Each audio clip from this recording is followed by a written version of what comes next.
what we're talking about today is not letting your feelings dictate your day. So let me ask you, what do you do when you wake up in the morning and you just don't feel like getting out of bed? Especially if you don't necessarily have to go to work or you don't have to be somewhere, right? When you're laying there, that blanket can feel like it's 1,000 pounds, right? And the snooze button is serenading you like it's auditioning for a reality singing show and it's good enough to hit repeat. That happens, right? We just don't, or it's so cold out and we feel so warm and cozy in our bed and we don't want to get out of bed. Maybe, maybe you're in the place where you don't feel like getting out of bed because you are thinking of all the commitments you have to face that day, the weight of everything you have to do that you are not looking forward to. But let me ask you something. Do you let your feelings dictate your day? I used to. I totally used to. Do you let your feelings dictate your day, or do you let your commitments define it? If you said you were going to do something, you're like, you know what? I don't feel like it, but I'm going to do it anyway because I promised. I said that I would. That's maybe one thing that those of us who are recovering people pleasers have going for us is we keep our commitment sometimes a little more than others because we we're so worried that they might not like us or they might say something bad if we don't keep our commitments. Where, my husband, on the other hand, he doesn't really care what other people think. He just is like, whatever, I'm going to do whatever I want. And sometimes I wish I had more of that quality, you know? So maybe you've told yourself, like, hey, this is the new year. Every morning, I'm going to get up, I'm going to make a smoothie. You made a promise to yourself to hit the gym. Or maybe you said you'd be there to help your friend move or assist her with a project. But when the moment comes, you just don't feel like it. So, do you let that moment of resistance win, or do you push through? That's really the test. Who is more in control? And I talk about this more in the You Are Worthy advanced course. There is a tug of war going between the spirit side of you and really the flesh side of you. Your flesh just wants what it wants. It wants to do whatever it wants. It wants to find pleasure. And and there's this tug of war going on in your mind over your soul. So we get into that deeper teaching, but in essence, your soul is your mind, your will, your emotions. Some would even say it's part of your identity. Your identity comes into play. So you've got the Spirit of God trying to pull you towards the good things in your commitments. Then you've got the flesh trying to say, relax, have another slice of cake. You can get to the gym tomorrow. You can, it's fine. Just, start your diet on Monday, right? Let the weekend be like whatever you want, whatever it is. So pushing through has benefits. It just doesn't feel good in the moment, right? That's the comfort zone. Because here's the truth. We don't see real changes in our lives until we swear to our own hurt.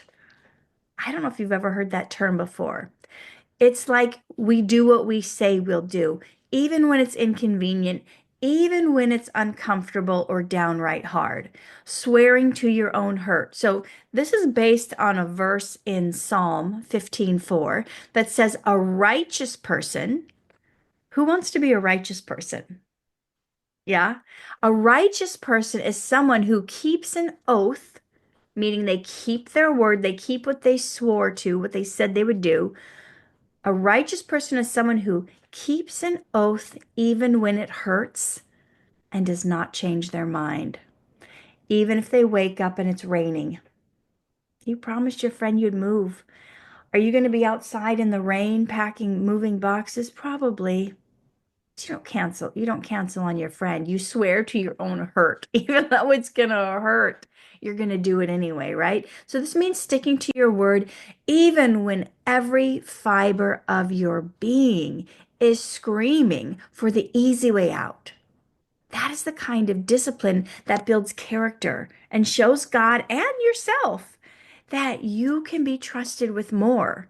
Why don't we believe in ourselves? This is another thing that goes along with it. We don't believe in ourselves because we've seen us lie to ourselves so many times. We've seen us break our promises to ourselves and others. That's why we don't believe in ourselves when we say we're going to do something.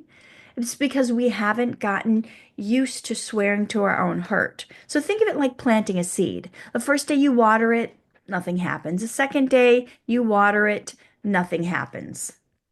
And by the 10th day, you're wondering, was it even worth it at all? Right? Have you ever felt like that doing like a diet plan? Like, is this even worth it?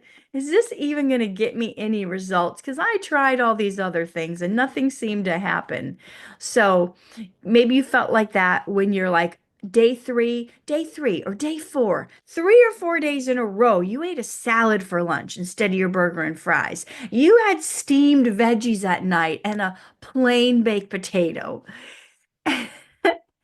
And then the scale hasn't budged. You weigh yourself like 3 or 4 days later, and you're like, what?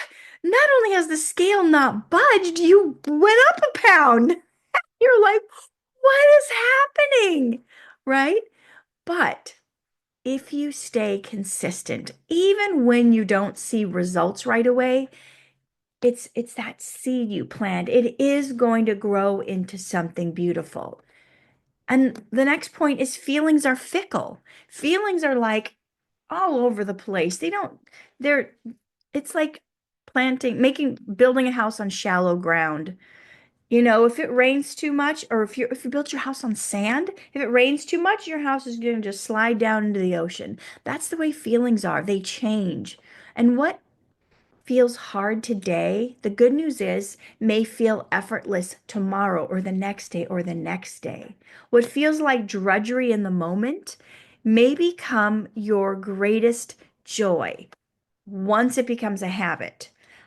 I got a new health coach in like around Thanksgiving, and I'm finally like I'm not seeing results yet, but I'm finally starting to kind of maybe a little bit not hate exercise. I didn't say I liked it yet, but not totally hate it. So the other day I'm at the gym because she's like, you gotta get back to the gym, blah, blah, blah. And I hadn't gone in a few months, at least 2 months. And after I did some heavy weights, and I kind of felt pumped. I kind of felt like, ooh, I'm strong. I feel strong. Um, even if nothing outwardly looks any different, you just feel different. And part of it is that keeping your commitment to yourself, even when it doesn't seem like anything's happening. So imagine this. What if, and this applies to your life, when you keep a commitment to yourself and when you keep commitments to others, first of all, I'm going to go off on a little tangent. Every time somebody asks you to do something, you don't have to say yes. I realize that's a completely different teaching about when to say yes and when to say no, and we can do that another time. But if you already said yes, follow through in your commitments. And then next time, don't say yes without praying about it first. Okay? Pray before you say yes. Don't just give your time away to everyone, because God may have different plans for you on a Saturday morning than helping your friend move. Maybe he wants you to help them move, but pray about it first, and don't let your feelings say, don't go, I don't feel like it, so I'm going to tell them, "Oh no, the Lord said I'm supposed to rest in him today." Okay, don't be lying about it, okay? So, all right, imagine if farmers only planted their crops when they felt like it. Could you imagine that? Nothing would ever grow. Nothing would thrive. We would all be living off of ramen noodles. I mean, because they're not actually made out of food, are they? I don't think so. I don't know. Maybe there's a little bit of wheat in it. I'm not sure. But on a more serious note, now imagine if parents only took care of their children when it was convenient. Or, I mean, we've all probably seen some of these nightmare kids running around because their parents never ever took care of them or disciplined, so they're just running wild, right? Or what if a parent wasn't even there at all? Studies show that 85% of youths in prison grew up in a fatherless home, right? Wouldn't it be a different world if we didn't let our feelings dictate our day, but if we let our commitments do it? Our commitment to our job, our commitment to our boss, our kids, our spouse, our commitment to God. When it comes to doing things we don't feel like, you want to remember Proverbs 24:10. It says, oh, sorry, I just saw some more people in the waiting room. I need to admit them. Okay. All right. Hope you guys weren't waiting long. I just saw you were waiting to get into the training. All right. So Proverbs 24:10 says, if you falter in times of trouble, how small is your strength? Do you just only do the right thing when it's easy, when it's convenient, when it feels good, when it's not raining? This is what the scripture says. If you falter in times of trouble, how small is your strength?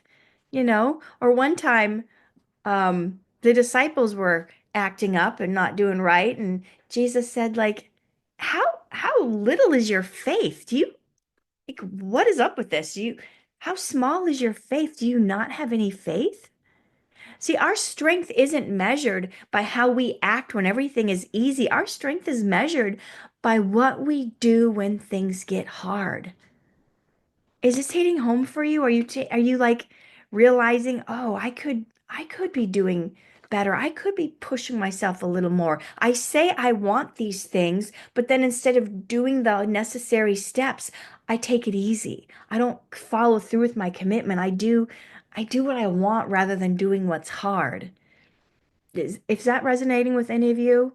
This is the time of year where most people have already given up on their New Year's resolutions. Sometimes by week two, sometimes by week one, sometimes by day three. So, what is the hard thing that you know is going to eventually, if you're disciplined and consistent, going to give you results? So, practical examples. We talked about going to the gym, right? The gym commitment. You've decided, I am going to work out 3 days a week. You don't feel like it. So then you think, well, what's going to happen? It's no big deal. What's going to happen if I let my feelings win every time? But you would never grow stronger if you let your feelings win every time. Nobody actually feels like working out until they've developed it into a habit and they've realized the positive outcomes that come from it, like the release of stress, the dopamine that makes you feel good. Maybe you're fitting back into your outfit that you haven't been able to get in for a couple of years. Then you start to feel like, okay, this is worth it. But when we keep doing what we've committed to, and we build that muscle, it's like resistance training for your spirit, for your soul. Minus the overpriced protein shake and the questionable gym playlist, right? But every time you say yes to your commitment, you are building the muscle of discipline, right? Oh, nobody likes that word. Nobody likes the word discipline. I want to be disciplined. But if you realize that discipline gets you to reach your goals faster, gets you to the place you want to be, you start to go, you know what?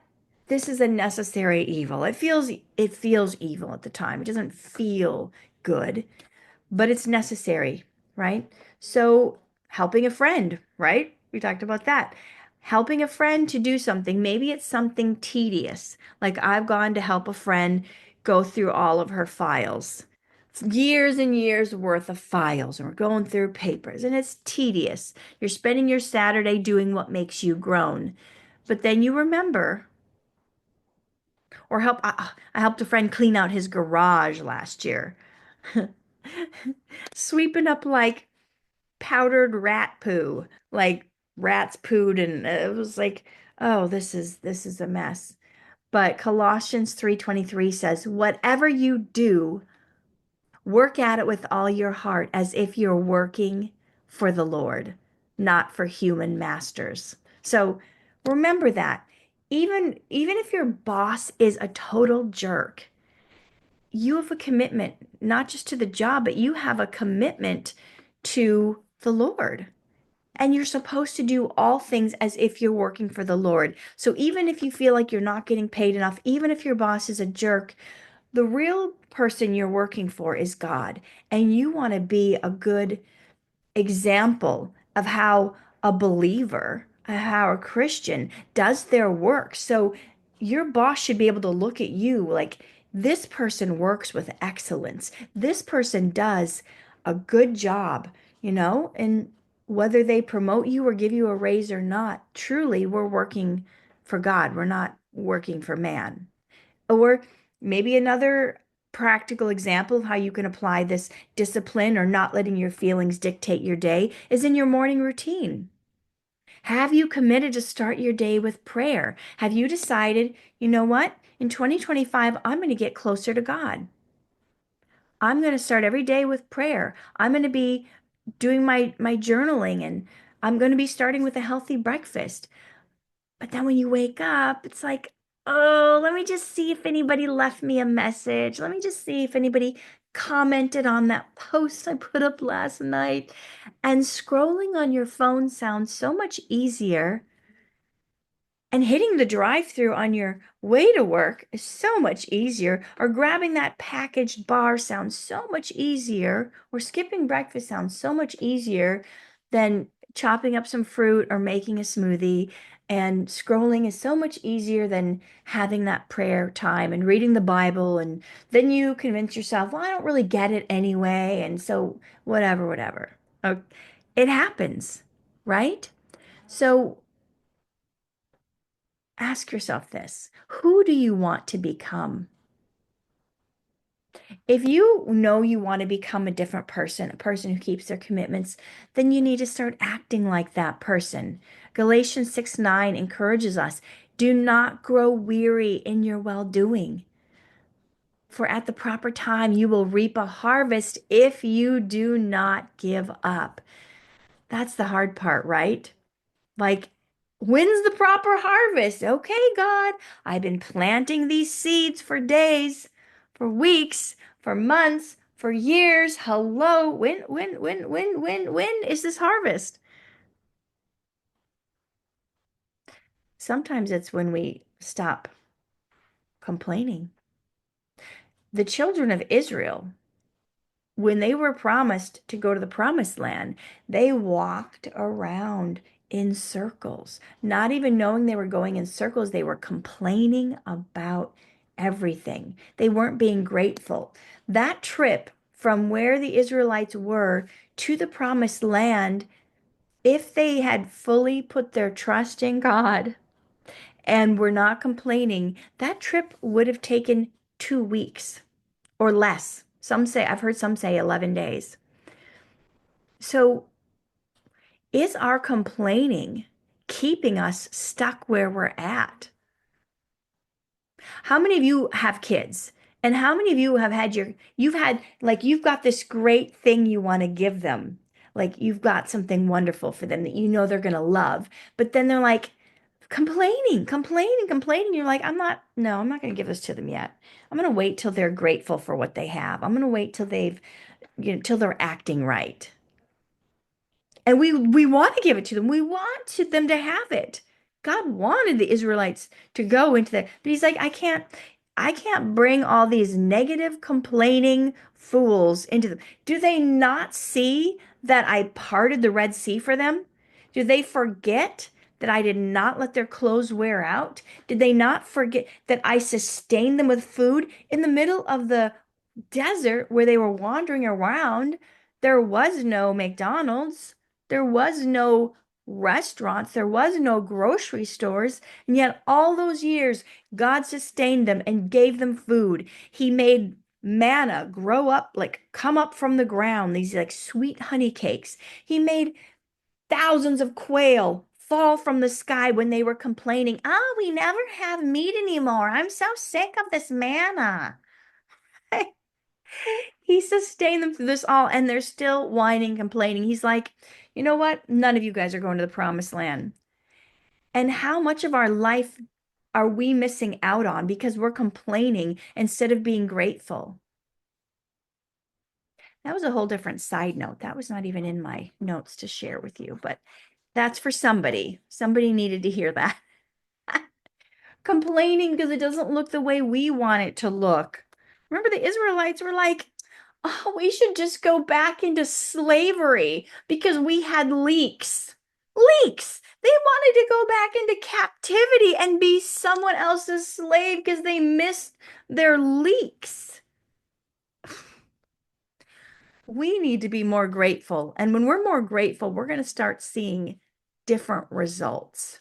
So, so you got these feelings, but we've already established they're not the truth, right?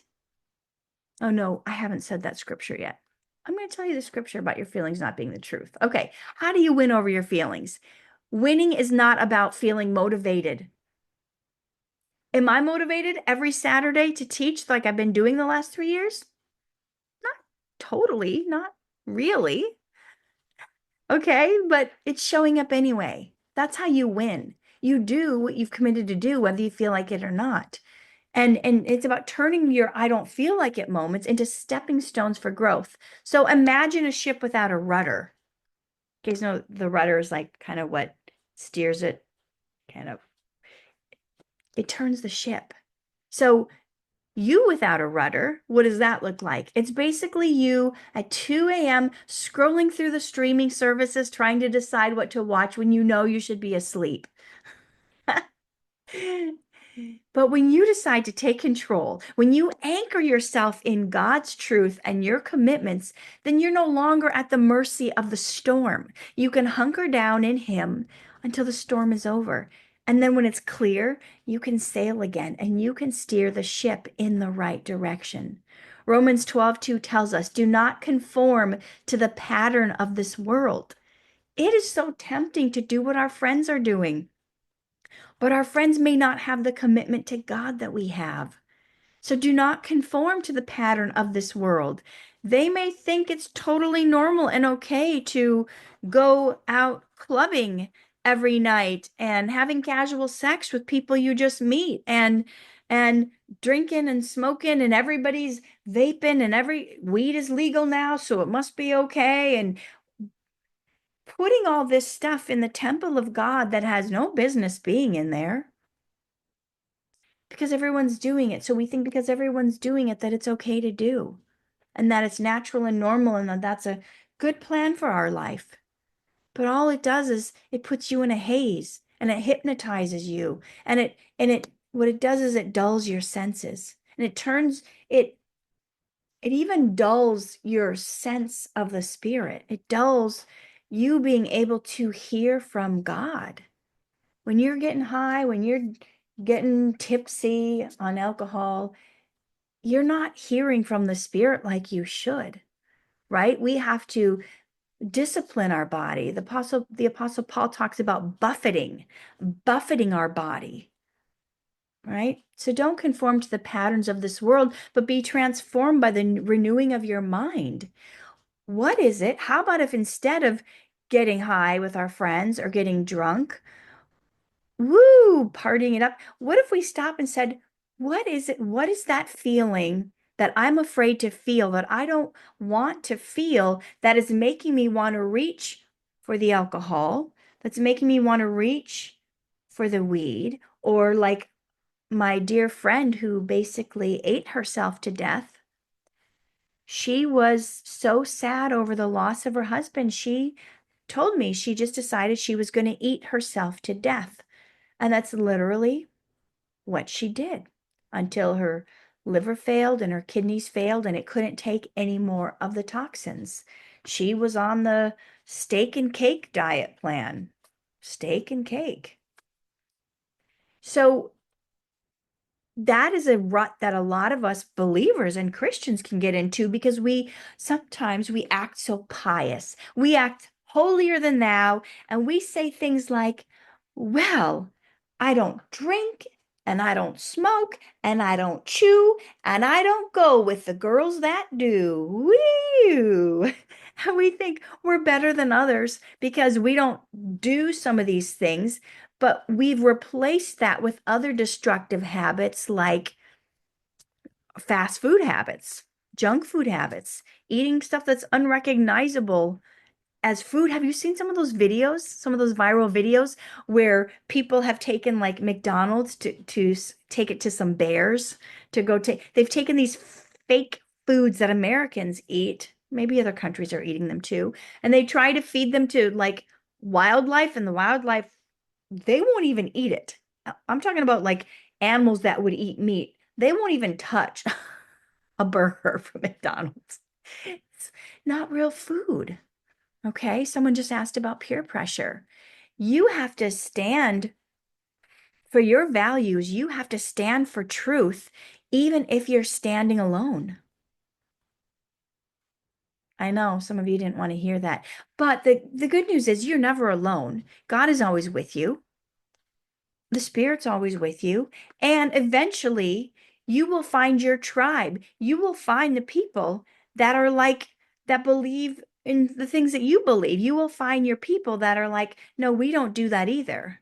Yeah, Lucas just said they have to respect your boundaries. So stand for what's right, even if you're standing alone. And your transformation begins with small daily decisions to prioritize your purpose over your passing emotions, right? How many of you have ever like let's just stick to the gym analogy. You don't feel like it, but then you force yourself and you do it, and afterwards you're like, I did it. I did it. Yesterday I was at the gym. I went after work. I did some arm stuff.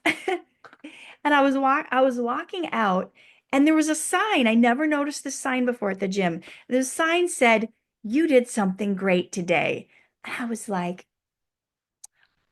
I don't know if going to the gym is great, but you know what? Keeping my commitments is great. Like I did. I kept my commitment. I said I was going to do it and I did it. And that's building up that muscle. So that transformation that begins with that small daily prioritizing your commitments over your passing emotions. And emotions, let's talk about that for a second.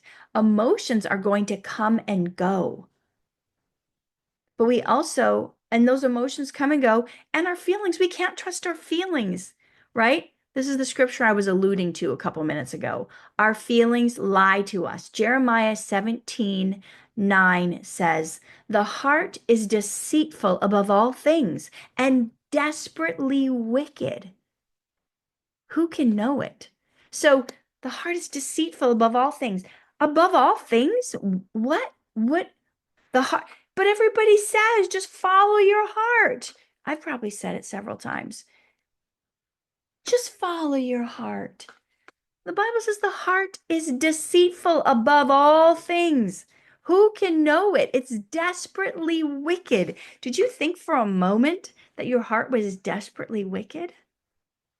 Well, it's part of your mind, your will, and your emotions. And if it hasn't been conformed to to if it hasn't been transformed to the image of Christ and it's still conformed to the patterns of this world, forget about it. You can't trust it. It is wicked. So let me ask you some questions. We'll end with these questions for reflection. What are the things you've committed to, but you haven't followed through on them because of how you felt in the moment?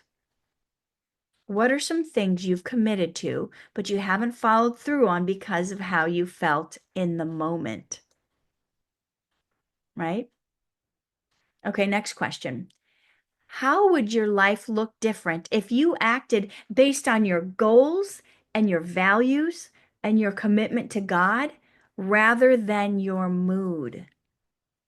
How would your life look different if you did that? Last question. Are there some areas where God is calling you to stay faithful? Yeah, I can see Anandit said he'd be happier. Are there some areas where God is calling you to be faithful at something? Be faithful in something, even when it hurts, right? We've got Nana on here who made a commitment. She had wanted to publish a book of her poetry for years and years and years and years and years and years. But it wasn't until she finally made that commitment, and every day she's looking for the scraps of paper that she wrote poems on over there. She's having to do what's uncomfortable. She's having to go through old books, old notebooks, go through drawers. And then comes the part where I've got these stacks of paper. Now I got to get them into the computer. It's like, it's not fun. But, I heard a quote once, I forget who said it. It said, everyone wants to have written, but nobody wants to write. We all want to have that book done, but we don't want to sit our butt down to actually do it. So, what are areas where God is calling you to stay faithful even when it hurts? Do you realize that your commitment to stay faithful to what God has called you to can change other people's lives? Like when Nana put her book out, how many people have come and said, that really ministered to me. That really gave me peace. That really changed my life. I get these kind of messages all the time based on my books and my course and things like that. So I want you to remember the battle, it's not won by those who never face resistance. The battle is won by those who refuse to let that resistance stop them or define them.